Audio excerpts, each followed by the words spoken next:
Hey, what's up, Forum? It's IR Baboon, and I'm bringing you guys some Gears of War 3 TDM gameplay footage, and that is a mouthful. But before I get into what I want to talk about in respects to Gears of War 3, I want to cover a little bit on the game, the Xbox Live Arcade title called Trenched. Blackfire discussed it a little bit last week in the video This Week in Games, and I mentioned it very briefly in a game earlier this week. But I will say is I've been having a lot of fun playing that game.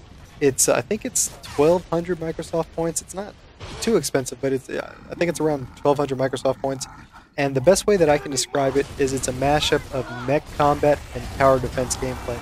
Now I know tower defense games have been kind of getting a little played out. I know I've been seeing them a lot on web-based games and on like iPhones or phone apps. So if you're kind of burnt out on that genre, this may not be the game for you. But I will say that it's not your typical run-of-the-mill tower defense game. They do add a little bit of variety and some new gameplay mechanics that you might find interesting. What I really like is it offers two big choices.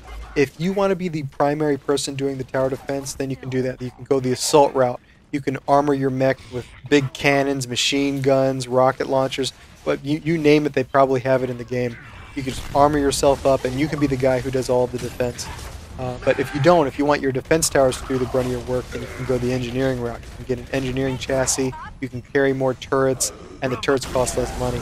Now, and right there, I knew I was going to die anyways. I wasn't sure what the range of the incinerator grenades were, but I was hoping to take them out with me. But apparently he's got to be like right next to you if you want to catch my fire.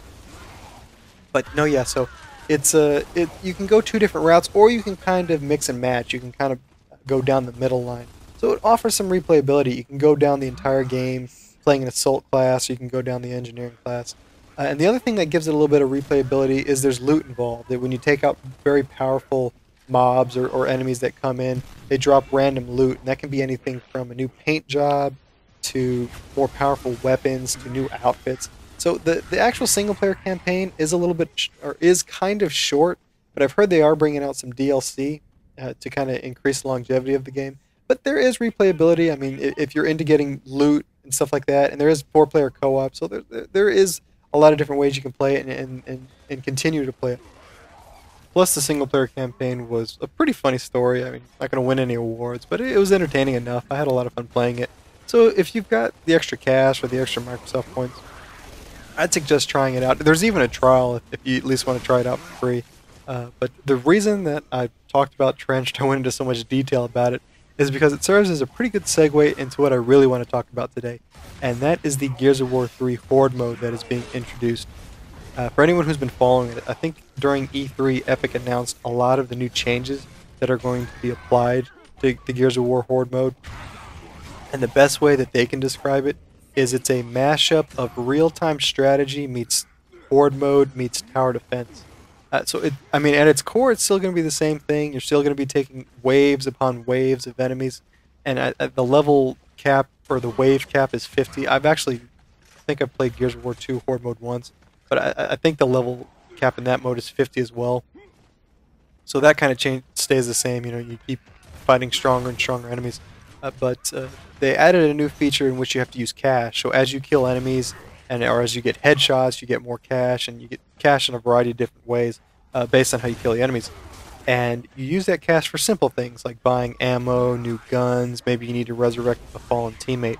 But when it starts to become more like a tower defense game is when you use the cash to do stuff like buy defenses for your location, or barriers, so stuff like barbed wire fences or laser fences, sentry turrets, and decoys. You can even buy the new Silverback. It's actually kind of like a mech. If you haven't seen it before, they did an E3. They did a single-player demo, and it looks like this. It looks like a gorilla. I think it's got machine guns on it or something, but it's just absolutely devastating. Looks like it could be a lot of fun to play. So yeah, those are kind of the tower defense aspects that it has in there. And the reason that they described it to be kind of similar to a real-time strategy game is when you first start out, you have to build like a starting base, maybe even a spawn base. I'm not sure exactly all the different features in it, but you have to find a location to build your base and put it there. And once that base is down, enemies cannot spawn in that location. So it seems like enemies can spawn any which way, and to prevent them from spawning right on top of you, you have to hide in your base or build bases. And I think you can expand upon those bases. Now, I don't know if as you expand, if you get extra benefits and stuff like that, but that's how it's kind of like a real-time strategy game. So yeah, they added a lot of different features in there. I think what else is included in there? There's bonus things as well. So say for instance, every so often, I think they said it's like every fourth and sixth round maybe, they'll throw in bonus objectives, and that might be get like 6 or 7 headshots, or maybe get like 9 chainsaw kills, something along those lines. And you'll get like a loot drop or some type of incentive. So everybody on your team, if you hit it, everybody on your team gets a digger launcher, something along those lines. And the other thing is there's modifiers, kind of similar to what Halo does, like the what is that thing called, where you shoot the grunts in the head and fireworks pop out. They have some similar modifier. Excuse me.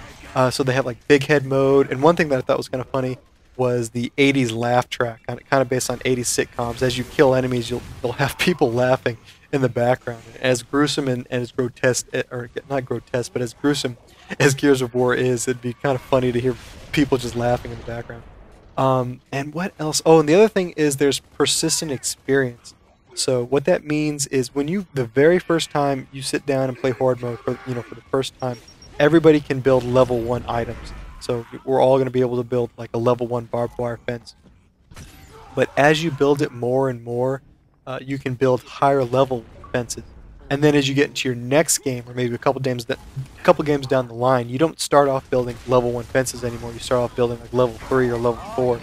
So I guess a good way to describe it is, you'd want to make a mashup of different teammates. So like maybe one teammate can start off building level 9 sentry turrets, while another teammate can start off building like a level 10 laser fence. I don't know what the level cap is, but that experience you get from building certain things carries over to other games. So it might pay off to focus on specific things, and might make you a much more valuable player.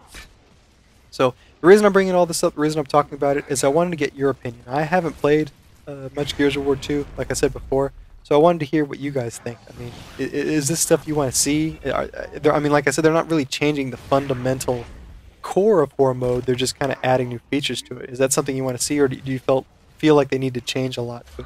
For me, I like the sound of it. I like what they're doing in there. I'm always a big fan of co-op based games, especially stuff like Left 4 Dead and games along those lines.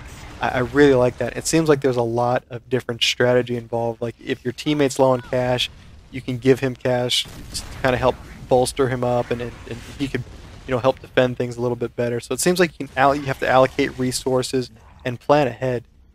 Oh, and the other thing I forgot to mention, a lot of the community was asking for boss battles. So every 10th wave, you're going to have to fight a boss, and they said it's going to be extremely cinematic. So I'm looking forward to what they're going to introduce, but let me know what you guys think in the comments. And like always, take it easy.